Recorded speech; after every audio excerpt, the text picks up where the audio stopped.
All along, I've been absolutely certain, as opposed to convinced or sure, since a younger age, that based on interesting formative experiences, to say the least, with the conspiracies under the amnesic, hypnotic, date rape drugs, and Draco's vein botanicals, which I finally recovered all my back memory that keeps coming up about, that the only form of egoism that exists, or the only form of ego I see there to make fun of the swamis, is a criminal ego, or a criminality ego, in which every member of the society past a certain level of complicity is indicted in a variety of involvement in the conspiracies by first-hand or second-hand contact.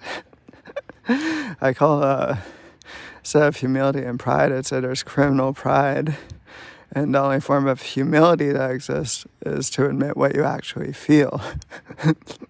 The variations of whether you can admit what you feel and also admit your activity, which amounts to what I call hydraulic projection, not the Jung bullshit, which is shadow projection.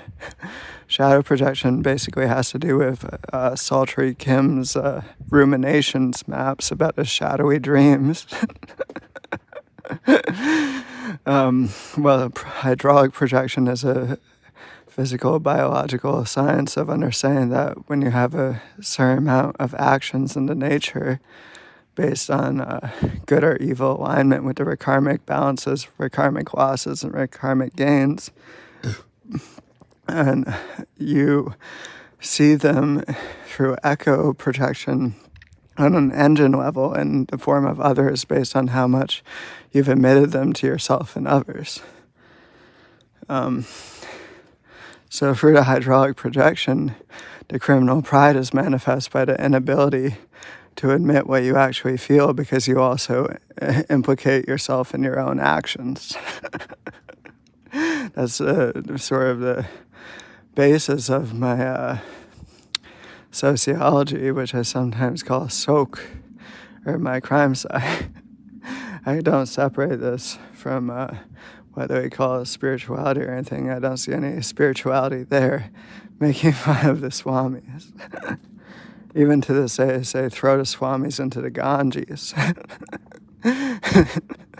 They're also implicated in a variety of crimes, usually having to do with subjugating what they perceive as lower beings.